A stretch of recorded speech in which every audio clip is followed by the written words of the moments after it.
얼마 전에 신문을 보니까 우리나라 삼성전자가 이렇게 성공하기 전에 직원 몇 명이 미국에 고생하면서 연수했던 그 인터뷰 내용이 기록이 되어 있었습니다.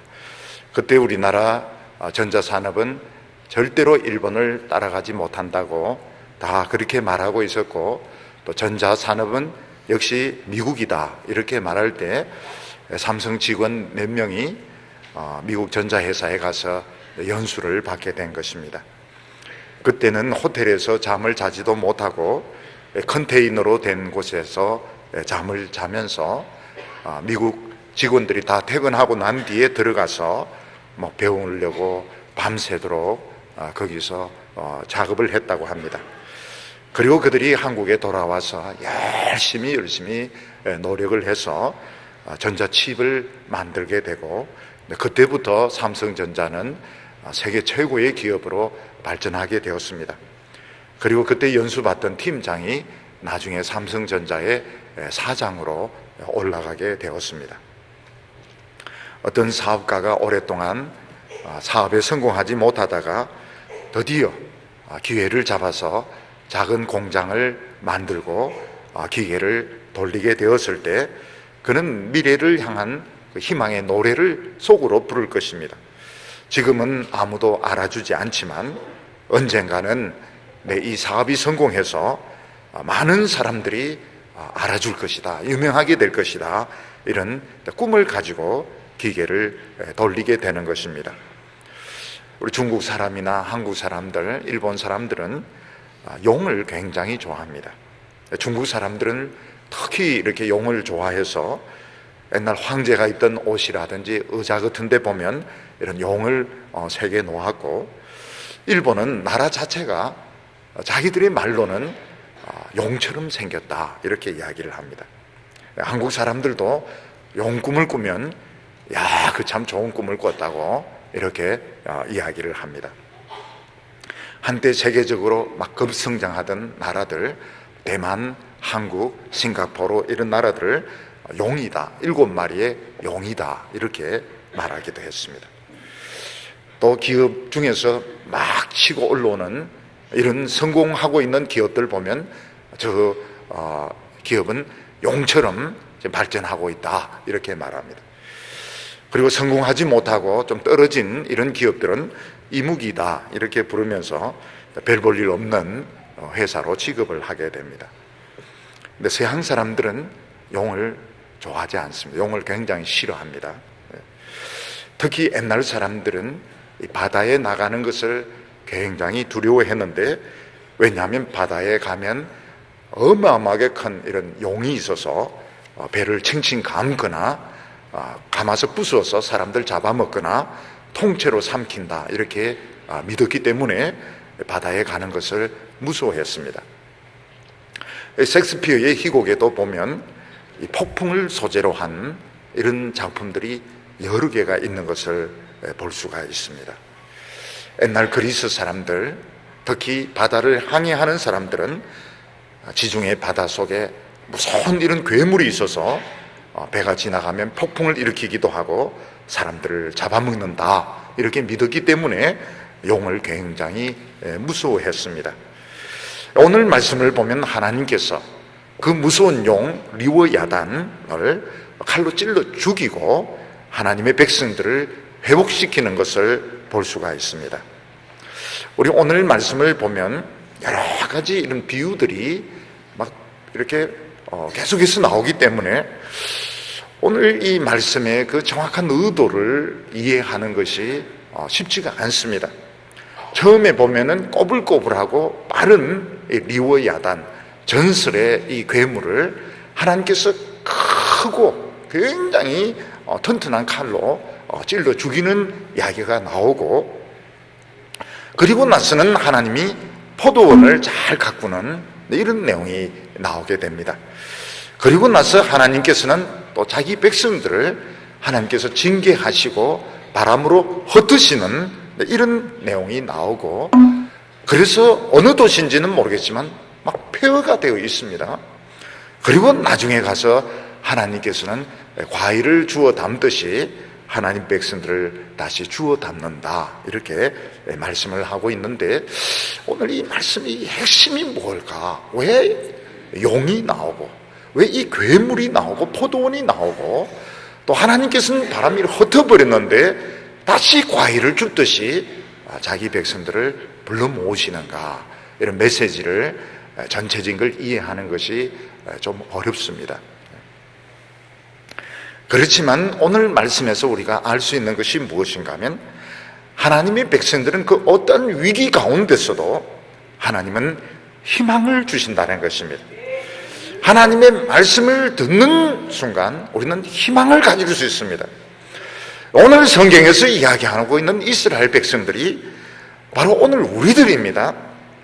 그래서 오늘 성도들은 이 말씀을 통해서 자신의 미래에 대해서 희망을 가지시기를 바랍니다. 아무리 절망적인 상황 가운데서도, 용의 뱃속에 있는 그런 처지에 있다 하더라도 미래에 대한 희망을 가지시기를 바랍니다. 오늘 첫 번째는 유브라드의 강 건너편에 있는 괴물에 대해서 말씀을 하고 있습니다. 우리가 텔레비전이나 영화를 보면 미국의 이 토네이도가 얼마나 무서운 회리바람인지 우리가 잘 볼 수 있습니다. 이 토네이도는 막 용처럼 막 비틀면서 하늘로 올라가는데, 집도 부수고 사람도 죽이고 자동차도 막 부수면서 막 가지고 올라가는 것을 볼 수 있습니다. 그리고 토네이도가 지나간 자리에는 철저하게 집들이 파괴되고 자동차들이 파괴된 것을 볼 수가 있습니다. 우리가 이런 것을 보면, 이 참 엄청난 자연의 위력 앞에서 우리 인간이 할 수 있는 것은 없구나. 이 토네이도와 싸워서 이긴다고 하는 것은 상상할 수 없고, 우리 인간이 할 수 있는 것은 그냥 피해서 사람이 안 죽고 덜 죽는 것밖에 없구나, 이런 생각을 하게 됩니다. 특히 고대 사람들은 이 바다에 나가는 것을 굉장히 두려워했는데, 왜냐하면 이 바다에 가면 이 폭풍이 용이 일으키고 괴물이 일으키는 거기 때문에, 용이 폭풍을 일으켜서 배 뒤집어 버리고 사람들 다 잡아먹는다, 이렇게 믿었던 것입니다. 이 그리스 사람들은 땅이 굉장히 척박합니다. 그리스는 땅이 척박하고 농사를 지을 수 있는 공간들이 없었기 때문에 어쩔 수 없이 바다로 많이 나갔습니다. 바다로 많이 나가기 때문에 식민지를 많이 개척을 했습니다. 로마 사람들은 바다로 나갈 생각도 못하고 있는 동안에 이 그리스 사람들은 지중해 여러 곳에 식민지를 개척해 놓고 있었습니다. 그렇지만 이 폭풍이 한번 걸리기만 하면 왕이든지 장군이든지 군인이든지 이 파도가 어떤 식으로 치는가 하면 배를 파도 꼭대기까지 끌고 올라서 다 패대기를 치는데 그냥 다 죽는 겁니다. 기적적으로 살지 않으면 다 죽는 겁니다. 지중해 바다는 겨울에는 항해가 불가능했습니다. 그 정도로 예측할 수 없을 정도로 폭풍이 불어닥쳤던 것입니다. 이스라엘 백성들은 언제나 이스라엘 밖의 세계를 동경을 했습니다. 왜냐하면 이스라엘 나라 안에는 하나님의 율법이 지배를 하고 있기 때문에 발전의 속도가 굉장히 더뎠습니다. 그 대신에 이스라엘 밖으로 한번 나갔다 온 사람들은 너무나도 멋있는 모습으로 변화되어 가고 부자가 되어 오는 사람들이 많았습니다.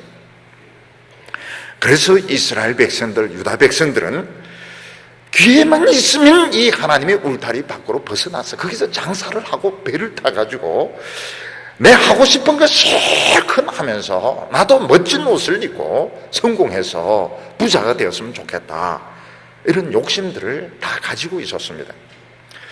그래서 이제 북쪽 이스라엘부터 이제 먼저 나가기를 시작했고, 남쪽의 유다도 따라가기 시작했는데 거의 성공을 거두었습니다.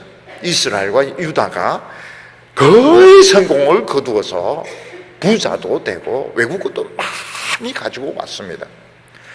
그런데 어느 한순간 꼬불꼬불한 뱀, 무시무시하게 빠른 리워야단, 이 용뱀이 나타나서 이스라엘도 삼키고 유다도 삼키게 되는 것입니다.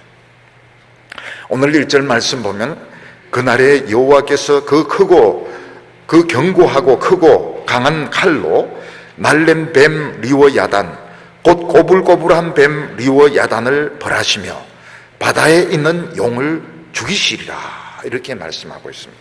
바다에 아주 무서운 큰 괴물이 있는데 세 가지로 표현을 하고 있습니다. 하나는 날랜 뱀 리워야단이고, 두 번째는 꼬불꼬불한 뱀 리워야단이고, 세 번째는 바다에 있는 용이라고 말하고 있습니다.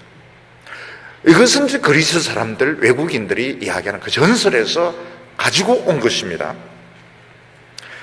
그래서 이 그리스 사람들, 지중해에 있는 사람들은 바닷속에 리워야단이라고 하는 꼬불꼬불하고 굉장히 큰 이런 뱀이 있는데, 사람들이 뭣도 모르고 배를 타고 가면 칭칭 가면서 쪼여드니까 결국 이제 배가 부서지게 됩니다.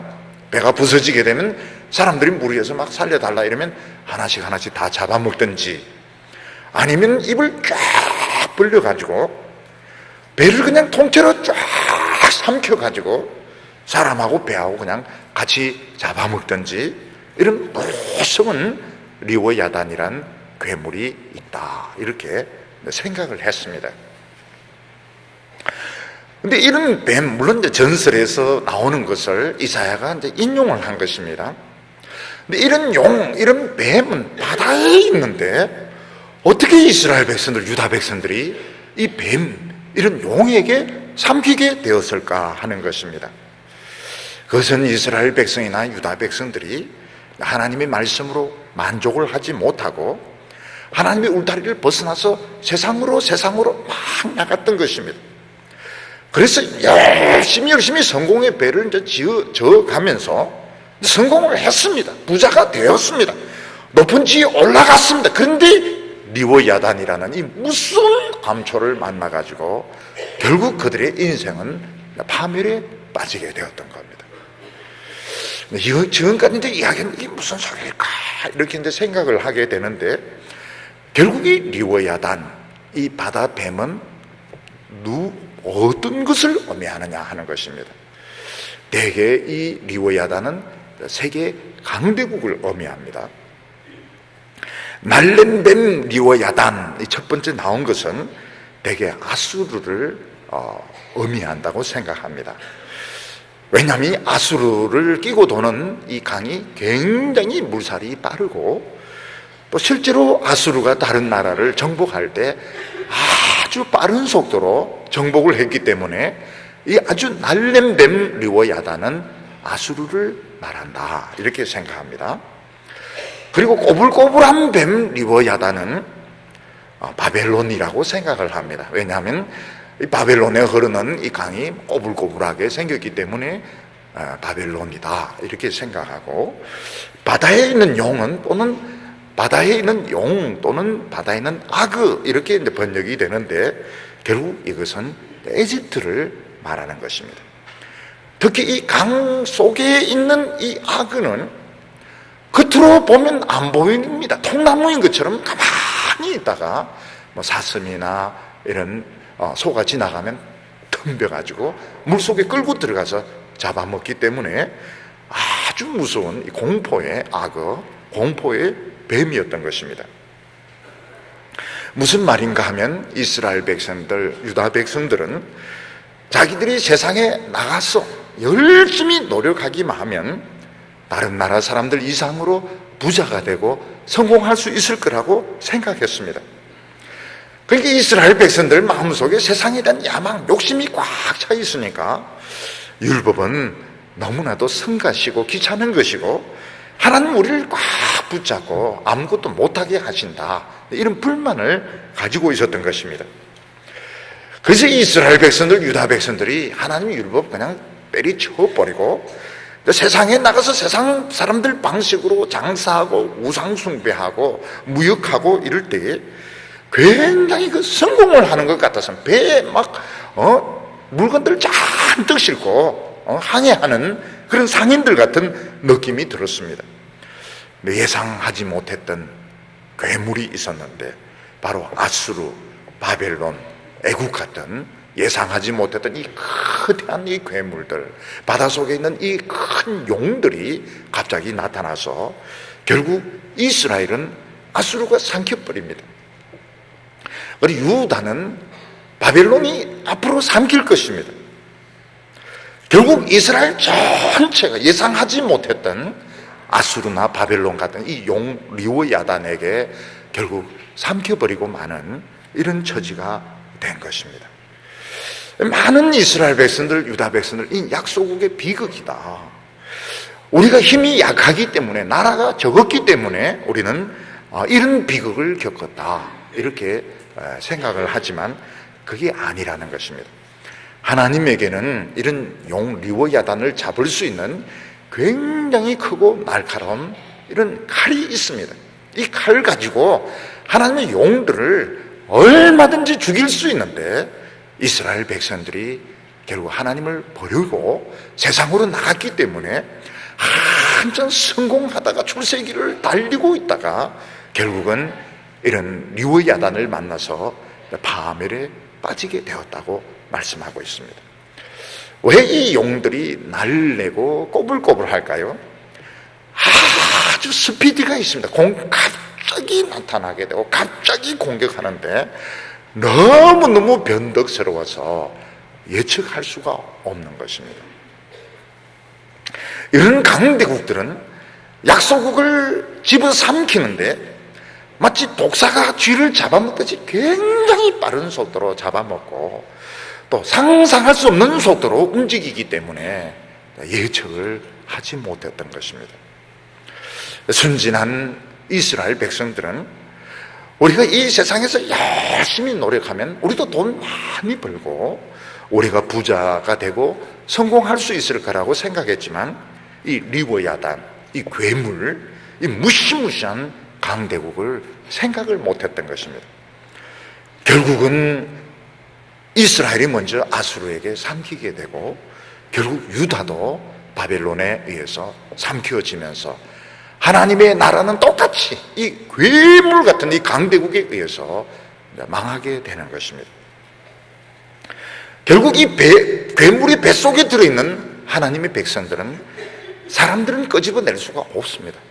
누군가 굉장히 용감한 영웅이 나타나서 그 괴물의 배를 자르고 그 속에 있는 하나님의 백성을 끄집어내야 되는데 하나님께서 그 일을 하실 거라고 말하고 있습니다.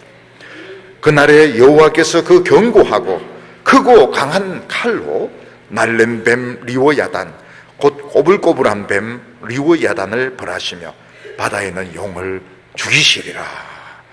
하나님의 백성들이 뭣도 모르고 세상으로 나갔습니다. 세상에서 한참 성공하다가 갑자기 이 괴물, 아수르라는 괴물이 나타나서 집어삼켜버리고 바벨론이라는 괴물이 나타나서 삼켜버렸는데 이스라엘 백성들로서는 도저히 살아날 길이 없습니다. 하나님께서는 견고하고 크고 날카로운 칼을 가지고 이 뱀의 배를 딱 잘라가지고 그 속에 있는 하나님의 백성들을 끄집어낼 거라고 말씀하고 있습니다. 그런데 어떻게 이 괴물이 나타나게 되었을까요? 이것은 인간의 죄, 하나님의 백성의 죄가 쌓일 대로 쌓였기 때문에 결국 이런 괴물이 나타나게 되는 것입니다. 인간의 죄가 쌓이고 쌓이고 쌓이다가 도를 넘게 되면 지진이 일어나고 홍수가 터지고 쓰나미가 오게 되는데 그 중에 하나가 뭔가 하면 이런 악한 나라가 등장을 하게 되는 것입니다. 이런 괴물을 죽일 수 있는 방법은 하나님의 백성들이 철저히 회개하고 이 부흥의 불을 일으켜야 됩니다.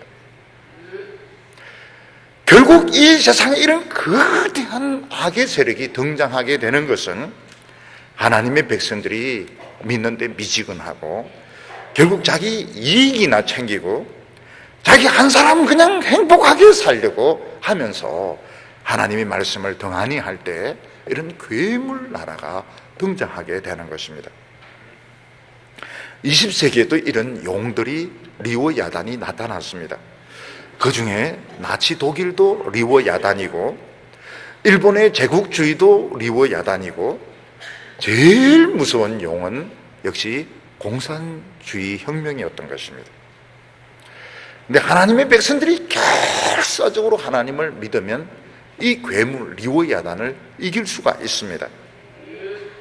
옛날 바벨론 때 너부갓네살 왕은 여러 나라를 정복하고 그리고 큰 신상을 만들어 놓고 모든 신하들 다 불러 모았습니다. 그리고 이 신상에게 절하지 않는 자들은 전부 풀무불에 산채로 집어 던져서 죽게 하겠다, 태워 죽이겠다, 이렇게 선포를 했을 때 사드락 메삭 아벳느고는 죽음을 각오하고 이 신상에게 절을 하지 않습니다. 이 괴물에게 절을 하지 않습니다. 결국 이 너부갓네살은 이 사드락 메삭 아벳느고를 풀무불에 집어 넣는데 거기서 살아서 나옵니다. 결국은 너부갓네살 이 용은 이 세 명의 믿음 앞에서 굴복을 했던 것입니다. 이스라엘 백성들, 유다 백성들이 페르시아의 통치 아래 살 때 모든 유대인들을 죽이려고 법을 만든 이 하만과 페르시아는 큰 용 리워 야단이었습니다. 그때 에스더가 죽음을 각오하고 왕 앞에서 이 하만의 모든 비밀을 다 이야기했을 때 결국 하만은 죽게 되고 유다 백성들은 목숨을 건지게 됩니다. 지금도 보면 북한의 공산당은 용입니다. 용으로서 인민을 지배하고 종교적인 자유를 박탈하고 이러는데 이 용을 죽일 수 있는 것은 하나님밖에 없고 하나님의 백성들 가운데 영적인 이 부흥이 일어나야 되는 것입니다. 요나가 니느웨로 가라 하는 하나님의 말씀을 거역하고 정반대 방향으로 가다가 큰 폭풍을 만나게 됩니다.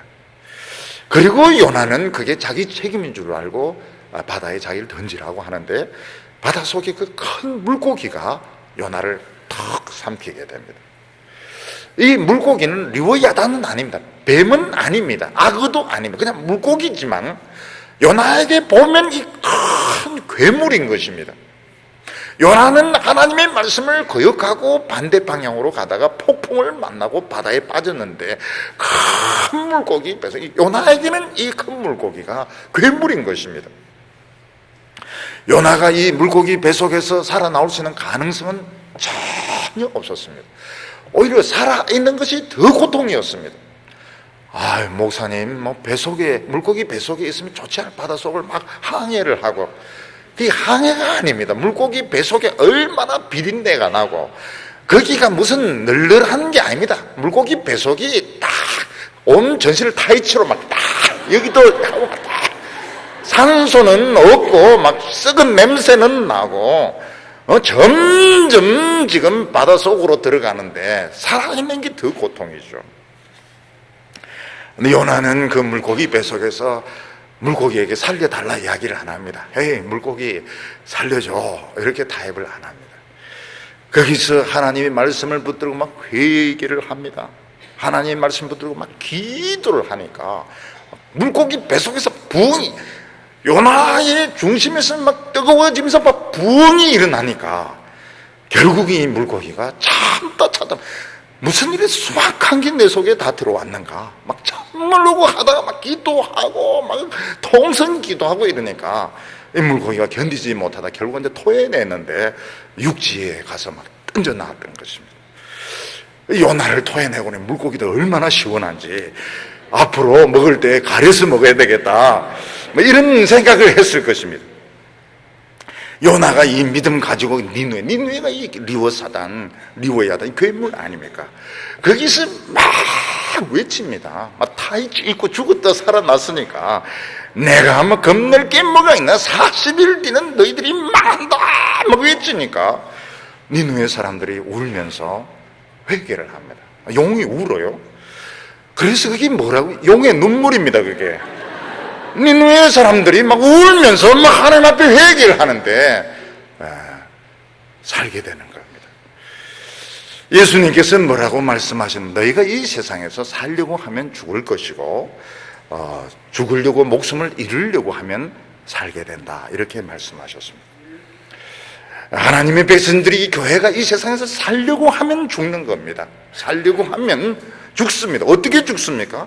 막 성공하고 막 돈도 있고 유명해지는데 어느 한순간 죄의 리워야단, 전쟁의 리워야단, 부패의 리워야단이 덮치면서 결국은 추락을 하게 되는 것입니다. 요즘 우리 주위에 있는 강대국 중에서 어느 나라가 용으로 변할지 모릅니다. 북한은 무서운 용이죠. 그리고 우리 주위에 있는 이 강대국들 어느 나라든지 용이 될 수 있습니다. 여기서 우리 교회가, 믿는 사람들이 해야 될 것은 살려고 하면 죽는 겁니다. 살려고 하면 죽고 죽으려고 하면 살게 되는 겁니다.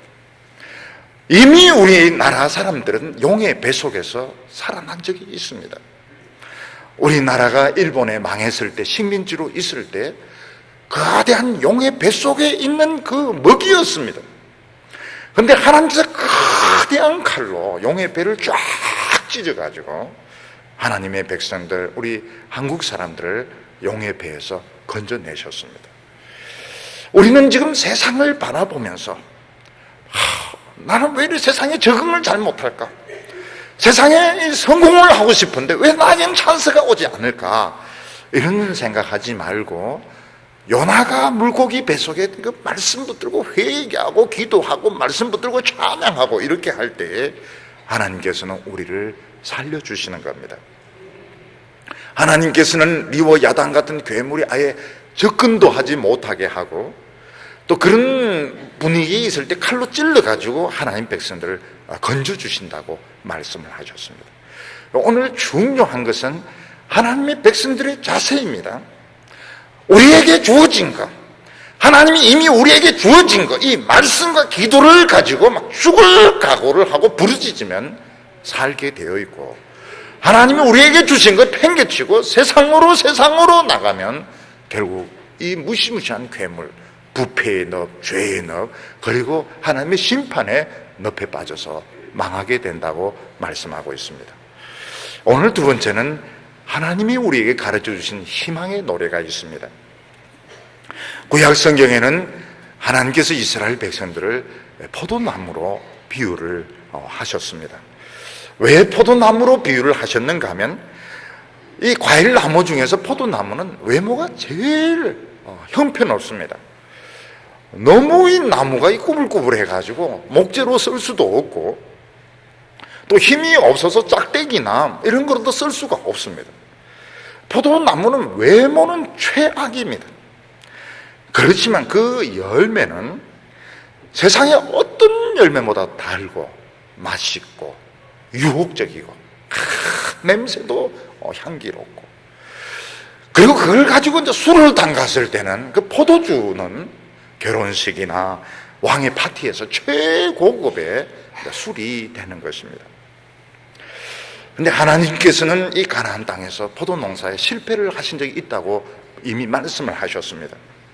하나님께서는 이스라엘 백성들을 이 가나안 땅에 심으시고 극상품의 포도나무를 심으시고 성공할 줄 알았는데 결국 덜포도가 맺히는 바람에 하나님의 투자는 실패를 하게 됩니다. 왜 하나님의 이 포도 농사가 실패를 했을까? 진액의 문제였습니다. 이스라엘 백성들이 하나님의 말씀의 진액을 쫙쫙 빨아먹어야 극상품의 포도가 맺히게 되는데, 가나안의 진액, 세상의 진액을 빨아먹었기 때문에 결국 먹을 수 없는 덜포도, 완전히 최하급의 포도가 맺혔던 것입니다. 유다 백성들도 지금 덜포도가 맺혀 있습니다. 근데 하나님께서는 이 덜포도가 맺혀 있는 이 포도원을 최고의 포도원으로 만들겠다, 희망의 노래를 가르쳐 주셨습니다. 2절과 3절 보면, 그날에 너희는 아름다운 포도원을 두고 노래를 부를지어다. 나 여호와는 포도원 지기가 되며 때때로 물을 주며 밤낮으로 간수하여 아무든지 상해하지 못하게 하리로다. 하나님께서는 지금도 고통을 당하고 있고, 용으로부터, 리워야단으로부터 고통을 당하고 있고, 앞으로도 고통을 당할 하나님의 백성들을 아름다운 포도원이라 이렇게 말하고 있습니다. 포도나무에게서 중요한 것은 무성한 잎이나 가지가 아니고 열매입니다. 열매. 맛있고 달콤하고 많이 맺히는 열매가 최고로 중요한 것입니다. 그래서 하나님의 백성들에게 있어서 외모는 크게 중요하지 않습니다. 물론 외모도 중요하지, 외모가 결정적으로 중요하지 않습니다. 잎이 무성한 것도 아니고 줄기가 많은 것도 아니고, 하나님의 백성들에게서 최고로 중요한 것은 하나님의 말씀의 진액을 가지고 만들어낸 상상할 수 없는 그 열매, 상상할 수 없는 그 신선한 열매, 이게 하나님의 백성에게 최고로 중요한 것입니다. 하나님께서 이스라엘 백성들, 유다 백성들, 오늘 크리스찬들에게 요구한 것은 무성한 잎이 아닙니다. 가지가 아닙니다. 오로지 열매입니다. 열매. 이스라엘 백성들은 그것 때문에 존재하는 사람들이고, 그렇게 하기만 하면, 열매를 맺기만 하면 하나님께서 밤낮 지켜주시고 물을 주어가지고 어느 누구도 이 포도원을 건드리지 못하도록 지켜주시겠다고 약속하셨습니다. 과수원에서 농부가 과일나무를 키우는 것은 열매를 위해서 하는 겁니다. 목재가 아닙니다. 딴 것이 아닙니다. 열매를 위해서 과수원을 경영하는 것입니다. 사과나무에서는 사과만 맺히면 됩니다. 사과나무에 막 귤도 맺히고 배도 맺히고 딸기도 맺히고, 이게 원칙. 사과나무는 사과만 딱 맺으면 되는 겁니다. 포도나무에서는 포도입니다. 당도가 높은 포도만 맺히면 되는 것입니다. 하나님께서 이스라엘 백성들에게 원했던 것은 국방을 튼튼히 하는 것도 아니고, 영토가 커지는 것도 아니고, 세상 문화를 잔뜩 받아들이는 것도 아니고, 하나님의 그 열매를 맺는 거, 그 하나만 원하셨고, 딴 거 다 못해도 열매만 맺으면 하나님께서 책임지고 지켜주시겠다고 약속을 하셨던 것입니다. 근데 이스라엘 백성들이 열매 맺는데 제일 무서운 적은 포도원 안에서 자라는 그 찔레와 엉겅퀴였습니다. 4절 말씀 보면, 나는 포도원에 대하여 노함이 없나니 찔레와 형극이 나를 대적하여 싸운다 하자 내가 그것을 밟고 모아 불사르리라, 이렇게 말씀하고 있습니다. 하나님은 포도나무 자체에 대해서 분노가 없습니다. 문제는 뭔가 하면 포도원 안에 찔레와 이 가시나무가 많이 나고 있는데, 이런 잡초들이 포도나무 열매를 다 뺏어가서 열매를 못 맺게 하고 있는 것입니다. 그런데 자세히 보니까 이게 문제가 심각한 것이, 포도나무 이 뿌리가 가시나무 엉겅퀴에 연결이 되어서 이 가시 진액, 엉겅퀴 진액을 막 빨아먹는 것입니다. 이게 문제였던 것입니다. 하나님께서는 포도나무가 열매를 많이 맺도록 하기 위해서 가시와 엉겅퀴를 막 뽑았습니다. 근데 뽑다 보니까 이상한 현상이 생기는데 안 뽑히는 거예요. 왜 안 뽑히는가 보니까 포도나무 뿌리가 이게 연결이 되어 있는 겁니다. 가시와 엉겅퀴와 연결이 되어 있어서 하나님의 진액은 하나도 안 먹고 가시와 엉겅퀴, 이 세상의 잡초의 진액을 막 빨아들이니까 결국은 형편없는 덜포도가 맺히게 되었다고 말씀을 하고 있습니다. 이 가시나무와 엉겅퀴의 특징이 뭡니까? 굉장히 빨리 자라는 겁니다. 포도나무는 몇 년 되어도 키가 그래 크지 않는데, 가시와 엉겅퀴는 빨리 자라서 어느 순간 무성하게 온 포도원을 다 덮어버리는 것이 특징입니다. 사실은 이스라엘 백성들이 이걸 원해, 우리 빨리 성공하고 싶다, 우리 빨리 부자 되고 싶다, 이걸 원했던, 가시와 엉겅퀴의 이 축복을 원했던 것입니다. 우리나라 교회들 중에서 보면 너무 빨리 급성장하는 교회가 여러 교회가 있었고, 또 사실은 거의 대부분의 교회들이 이걸 원하고 있었습니다. 우리도 급성장했으면 좋겠다, 우리도 크고 화려하고 유명하게 되고 교인들도 다 성공했으면 좋겠다. 근데 그래 됐습니다. 그런데 포도 맛이 안 나는 겁니다. 포도 맛이 나질 않습니다. 하나님의 백성들 포도 맛 중에 제일 중요한 것이 뭔가 하면 겸손한 겁니다. 교회도 겸손해야 되고 목회자도 겸손해야 되고 크리스찬들은 겸손해야 되는 겁니다. 근데 놀라운 것이 뭔가 하면 목회자들이 겸손 안 합니다. 좀 유명하신 분들, 이름 있는 분들 이렇게 만나보면 겸손하지가 않아요. 내가 제일 잘 나가, 내가 제일 잘 나가. 그 유행가 노래처럼 내가 제일 잘 나간다, 이걸 자랑하고 있지 절대로 겸손하지가 않습니다. 예수님께서 뭘 제일 강조를 했는가 하면 겸손해야 된다. 절대로 겸손해야 된다. 교인도 겸손해야 되고 목회자도 겸손해야 되고 교회도 겸손 안 한 겁니다. 왜냐하면 포도 맛이 덜 포도 맛이기 때문에 그렇습니다. 하나님의 백성들은 서로 사랑해야 됩니다. 서로 사랑 안 합니다. 너무 똑똑하기 때문에, 너무나도 정의롭기 때문에 절대로 사랑 안 합니다. 한번 싸우면 끝장을 봅니다. 끝장을 봐도 안 되면 더 나갑니다. 그러니까 사람들이 이해를 못하는 겁니다. 예수님께서는 원수를 사랑하라. 자기 교회 안에서 목사님, 장로사에 사랑 안 합니다. 끝장을 냅니다. 끝장을 내요. 기도는 멋있게 합니다. 기도 응답이 없고, 기도 응답 아예 기대도 안 합니다. 왜 응답? 기도 목적이 멋있게 기도하고 내가 얼마나 많은 것을 아는지 그걸 이제 기도를 통해서 막 표현하는 것이 뭐 그건 아니겠지만 그런 것처럼 기도를 하는 것이죠. 기도 응답 없어도 돼요. 기도를 멋있게 하는 것이 목적이니까요. 그러니까 기적도 안 일어나고 부흥도 안 일어나고 결국 이게 덜포도인 겁니다. 덜포도. 부흥이 일어나고 하나님의 백성들이 진짜 그리스도의 제자라면 딱 눈빛을 보면 합니다. 굉장히 겸손합니다. 겸손하고 자기가 제일 잘 나가 이런 생각, 그걸 굉장히 두렵게 생각합니다. 자기를 내세우고 뭐 큰 감투석 이걸 아주 싫어합니다. 진짜 진심으로 싫어합니다. 그리고 사랑하려고 애를 쓰죠. 사랑하려고 애를 쓰고 어떻게 하든지 눈물로 기도하고 빨리 커지지 않으려고 하고. 예수님께서 뭐라고 말씀하셨습니까? 나는 포도나무요 너희는 가지니 열매 맺지 않는 가지는 잘라서 불에 던져버리고 열매 맺는 가지는 더 많이 맺게 하려고 깨끗게 한다고 말씀했습니다. 포도 농사를 짓는 분들 보면 그 아까워도 꽃망울 다 잘라버려야 됩니다. 가지도 막 잘라버리면 한두 개만 남겨놓아야 됩니다.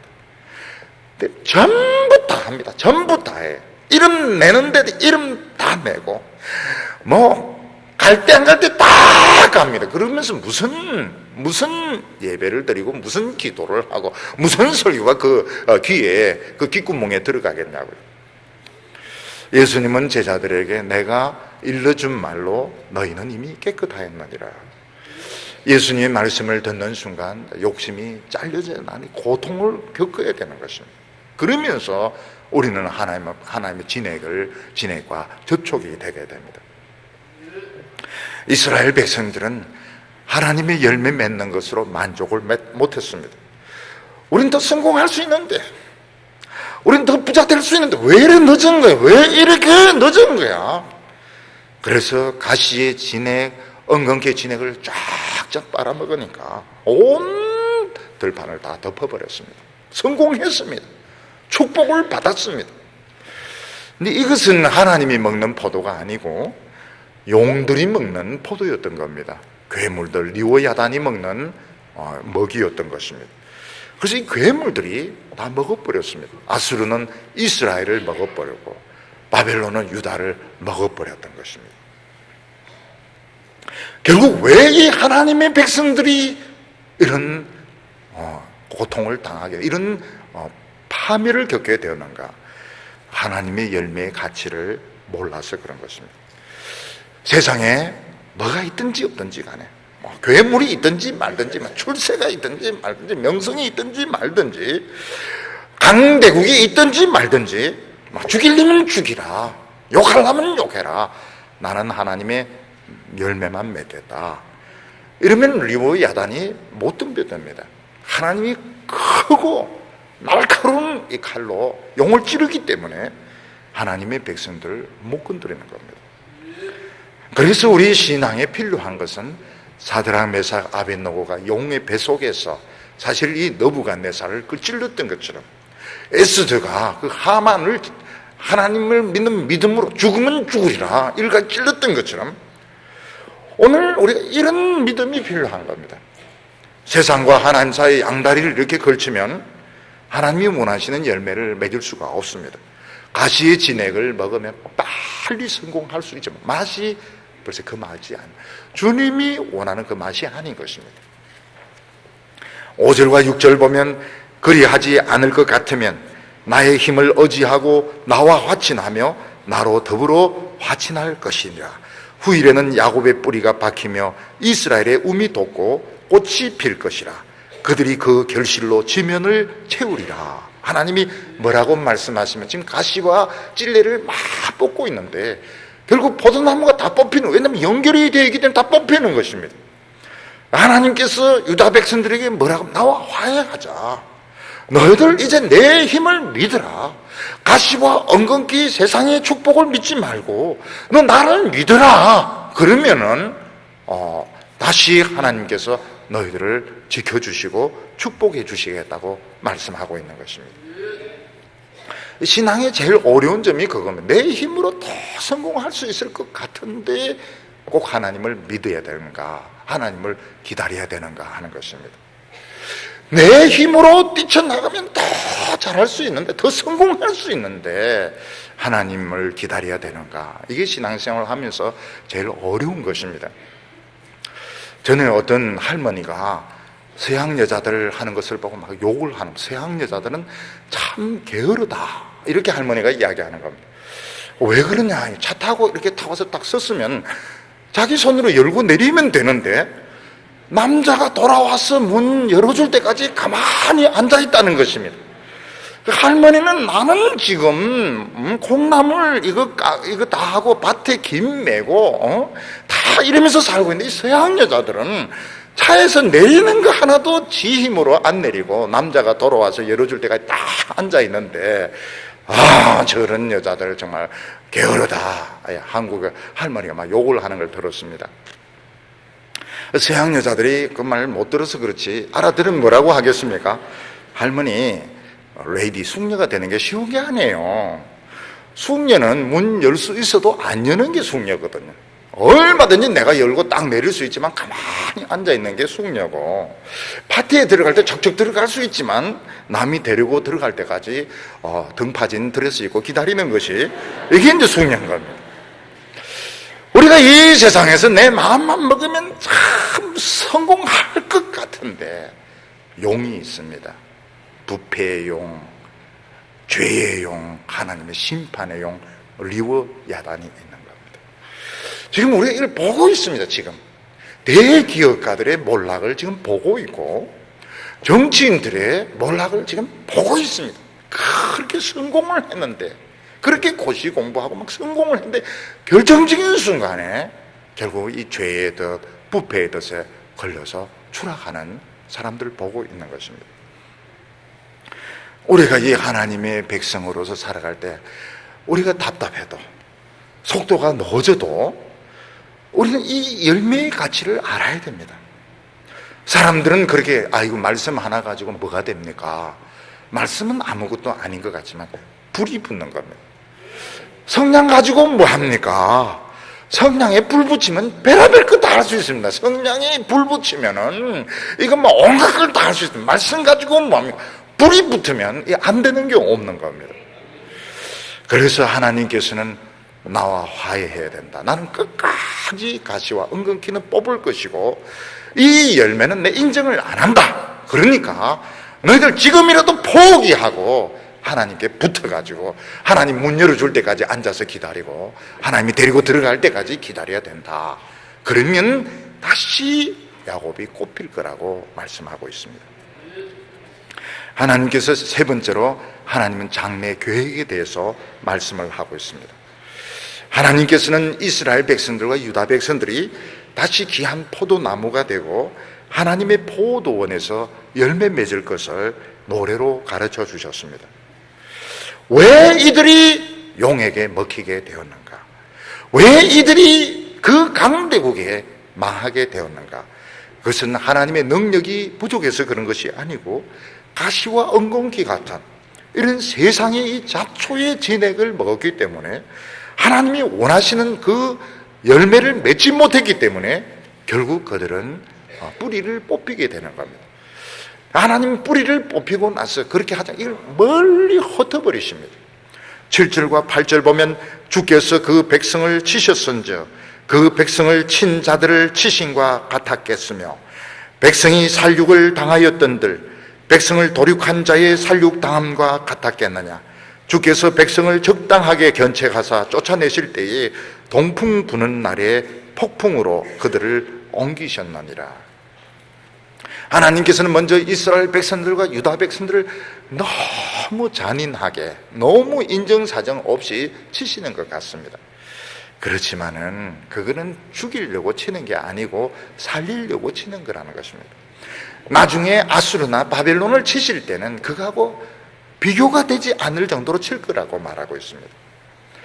예를 들어서 깡패가 칼로 사람을 찌르는 것과 의사가 환자를 찌르는 것은 칼로 찌르는 것은 같지만 완전히 다릅니다. 깡패는 정말 사람을 죽이려고 찌르는 거지만 의사는 사람을 살리려고 찌르는 것입니다. 그래서 하나님의 백성들이 어려움을 딱 당했을 때 보면 도저히 살 수 없을 것 같아요. 나는 못 산다. 내 인생은 끝장이다.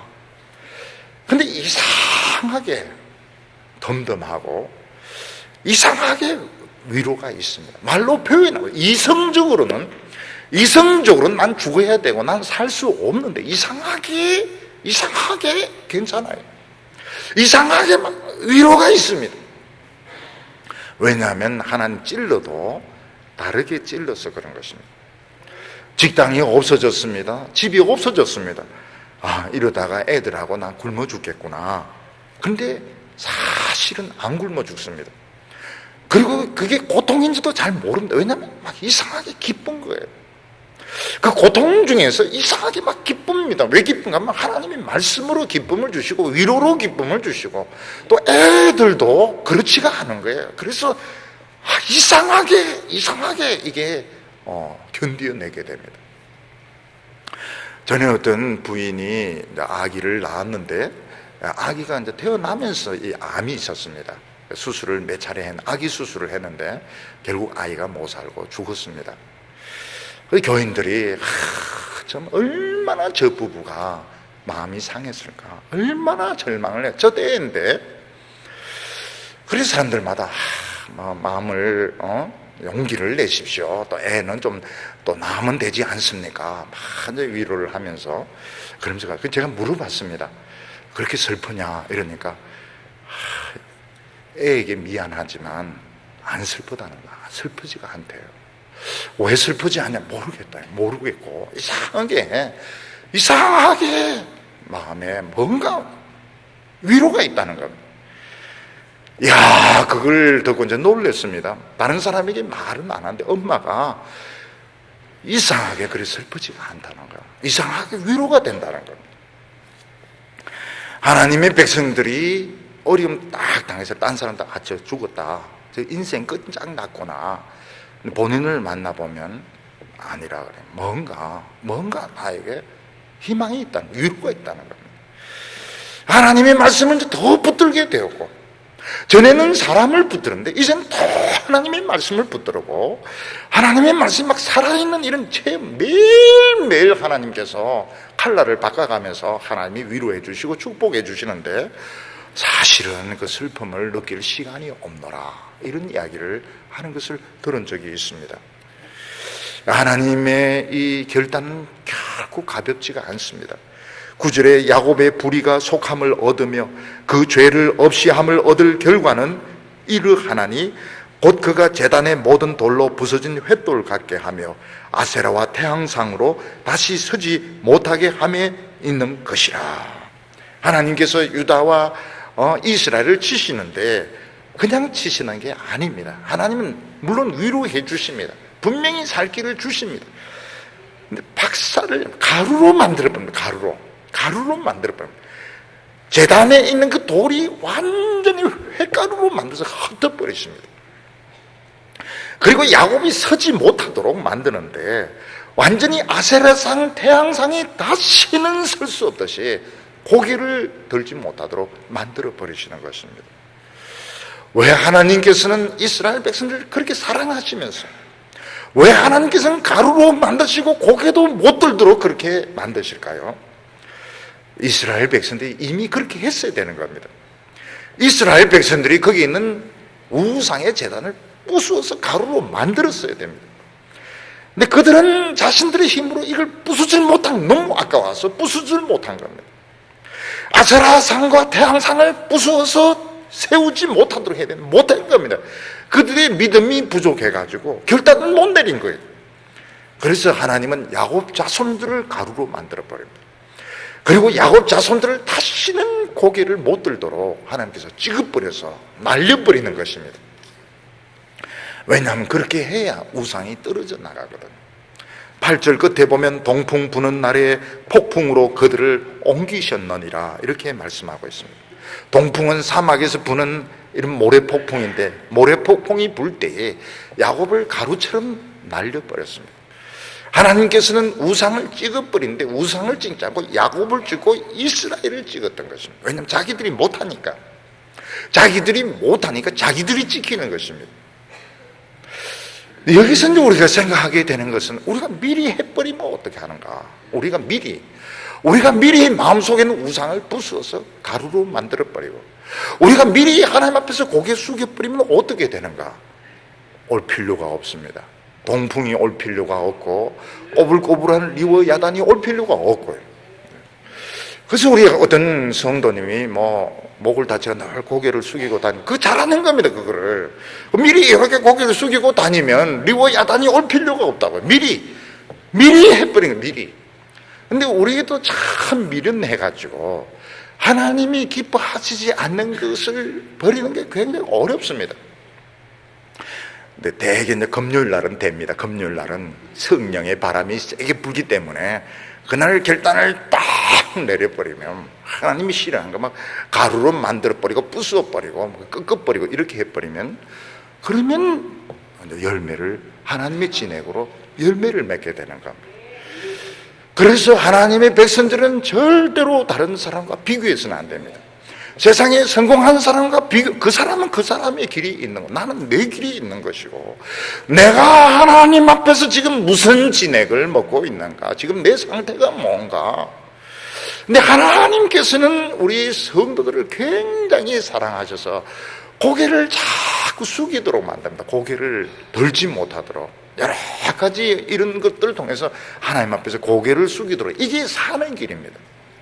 돈이 없어서 고개를 숙이고 우리 애가 또 아파서 고개를 숙이고 이게 좋은 겁니다. 결국 이게 사는 겁니다.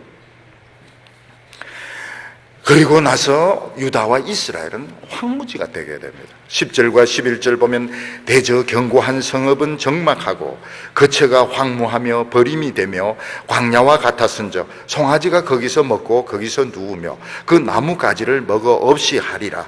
가지가 마르면 꺾이나니 여인이 와서 그것을 불사를 것이라.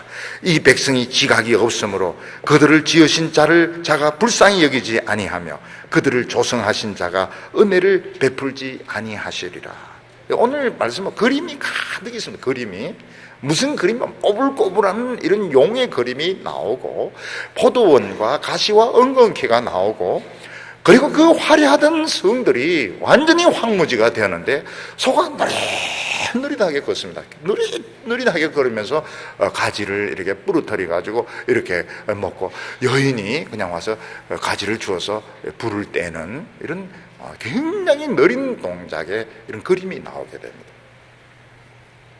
그 사람들이 막 북적거리고 장사꾼들이 막 와글와글거리던 그 도시에서 송아지 한 마리가 딱 있는 겁니다. 송아지 한 마리가 느릿느릿하게 이렇게 다니고, 여인이 가지를 턱 천천히 부러뜨려 가지고 모닥불을 피우는 그런 노린 동작의 그림입니다. 많은 학자들이 이 도시는 바벨론이다 이렇게 말하는데, 바벨론이 아닙니다. 예루살렘이고 유다의 성읍들인 것입니다. 왜 이렇게 됐으면, 진작 이렇게 됐어야 되는데, 하나님의 백성들이 진작 스스로 욕망을 꺾어서 스스로 겸비해졌어야 되는데, 하늘 높은 줄 모르고 막 치받아 오르니까 하나님께서 강제로 그들에게 안식을 주시고 휴식을 주신 것입니다. 어떤 사람들이 휴식 없이 막 일을 하면 어떻게 됩니까? 하나님이 강제로 병원에 안식년을 줘가지고 병원에서 시간을 보내게 됩니다. 사업을 한다고 부부가 서로 얼굴을 못 봤습니다. 막 서로가, 남편은 막 돈 벌러 뉴욕, 파리스, 막 런던 막 돌아다니고, 또 부인은 살 뺀다고 막 이렇게 하고, 서로가 막 봐도 몰라요. 누군지도 모릅니다. 너무 안 맞는 지 오래되었어. 하나님, 이 집은 부부 사랑에 문제가 많구나. 사업 날라가니까 24시간 얼굴을 딱 보고 있어야 되는 거야. 그러니까 할 말이 없으니까 무슨 말 합니까? 설교 들은 이야기를 하면서 서로가 은혜를 받게 되는 겁니다. 하나님께서는 뭐라고? 이 백성이 참 지각이 없다. 왜 이렇게 못 깨닫느냐는 것입니다. 하나님의 말씀을 듣고 미리 가시와 은근키를 제거하고 미리 자신의 이런 활동을 좀 줄이고 이렇게 하면 꼬불꼬불한 리워야단이 올 필요가 없고 동풍에 날아갈 필요가 없는데, 근데 욕심이 중독이 되면 눈에 보이는 게 없나? 더 높아지기 위해서, 더 많은 것을 가지고 더 유명해지기 위해서 막 덤벼들다가 결국은 자기 자신이 하나님 앞에서 깨어지게 되고 망하게 되는 것입니다. 이렇게 돼야 됩니다. 완전 바닥으로 내려가야 됩니다. 완전 바닥으로 안 내려가면 또 교만이 또 고개를 듭니다. 완전 밑바닥으로 내려가야 됩니다. 전에 어떤 분이 사업에 실패를 했습니다. 그리고 그 다음 주간에 은혜를 받아가지고 저한테 와가지고, 목사님은 은혜를 받았기 때문에 저는 곧 성공할 겁니다. 그래서 제가 아닐 거라 그랬으면 아닐 거라고. 그래 안 된다고. 왜냐하면 그리고 사업 망하고 일주일 만에 성공하면 똑같아지거든요. 근데 사실은 오래 걸렸습니다. 굉장히 오랜 시간 걸렸습니다. 그 교만이 없어지고 그 기질, 그 강한 기질, 그 집요한 기질이 없어지는데 굉장히 긴 시간이 걸렸던 것입니다. 황폐해야 됩니다. 완전히 차가 앞으로 달리다가 뒤로 가려고 하면 바로 뒤로 못 간다. 가다가 이제 서야 됩니다. 서고 후진 기아를 넣어야 뒤로 가는 것이지, 확 가다 확 뒤로 갔다 확 가다 이러면 차가 다 불이 나게 되는 겁니다. 그래서 아예 이 과속을 안 해야 됩니다. 너무 속도가 붙으면 결국은 이 뱀의 먹이가 되기 때문에 결국은 조심해야 됩니다. 천천히 하나님의 인도하심을 따라서 가야 되는데, 하나님의 이 속도, 하나님의 이 손에 딱 들게 되었을 때 한순간 하나님 다시 불러 모으기 시작합니다. 12절과 13절 보면, 너희 이스라엘 자손들아, 그날에 여호와께서 창이라는 하수에서부터 애굽 시내까지 과일을 떠는 것 같이 너희를 일일이 모으시리라. 그날에 큰 나팔을 울려 불리니 아수르 땅에서 파멸된 자와 애굽 땅으로 쫓겨난 자가 돌아와서 예루살렘 성산에서 경배하리라. 지금도 팔레스타인에서 감람 열매를 딸 때 보면 나무로 쳐가지고 떨어뜨려서 줍습니다. 하나님께서는 하수가 창이라는 것은 유프라데입니다. 유프라데 저쪽에서부터 애굽 나일강까지 하나님께서 열매를 떨어뜨려서 줍는데, 포로로 붙들려 갔던 백성들 일일이 다 주어서 하나님께서 데려오겠다고 말씀하시고 큰 나팔 소리로 불러가죠. 아무도 못 듣는 사람이 없도록 큰 나팔 소리로 하나님의 백성들을 불러 모으셔서 이 포도원을 다시 경영하겠다고 말씀하셨습니다. 우리가 하나님을 믿노라 하면서도 우리 안에 가시와 은근키가 막 생기고 있고, 우리도 이 세상의 진액을 먹고 빨리 성공하고 싶습니다. 빨리 유명해지고 싶습니다. 옆에 있는 사람들은 막 빨리 성공하는데 나는 뭐 진도도 안 나가고 그냥 금요일 오니까 또 지난주도 이사야 하는데 아직도 또 이사야 하고, 너무너무 이렇게 답답한데 또 다음 주도 또 이사야 하고. 근데 그 좋은 열매 맺는 것이 그게 빨리 되지를 않습니다. 오래 걸리고 정말 제대로 된 어떤 작품, 제대로 된 열매가 나오려고 하면 오랜 시간이 걸려야 되는 것입니다. 오늘 우리에게 중요한 것은 빨리 성공의 열매를 맺는 것이 아니고 하나님의 말씀의 진액을 먹고 부흥의 불을 일으키는 겁니다. 말씀이 뭔데요? 성냥불이 뭔데요? 같습니다. 기름밭에 성냥불 던지면 폭탄의 위력이 나타나듯이 우리가 하나님의 그 은혜를 받고 부흥의 불이 일어나면 이 용이 감당할 수 없는, 세상의 어떤 세력도 감당할 수 없는 가장 큰 그런 하나님의 능력이 나타나게 되는 것입니다. 가시의 덤불 같은 우리를 하나님은 참 포도가 되게 하셨습니다. 이제는 그 열매 맺는 것에 집중을 해야 됩니다. 열매를 맺을 때 하나님 전쟁을 막아주십니다. 재앙도 막아주십니다. 하나님은 아름다운 축복의 삶을 주시겠다고 희망의 노래를 오늘 가르쳐 주셨습니다. 하나님의 말씀을 믿고 모든 염려들 다 내려놓고 최고의 열매를 맺는 우리 성도들 되시기를 축원합니다. 기도드리겠습니다. 거룩하신 하나님 아버지, 우리가 살 수 있는 길을 가르쳐 주시고 또 우리의 미래에 대해서 희망의 노래를 불러주심을 감사합니다.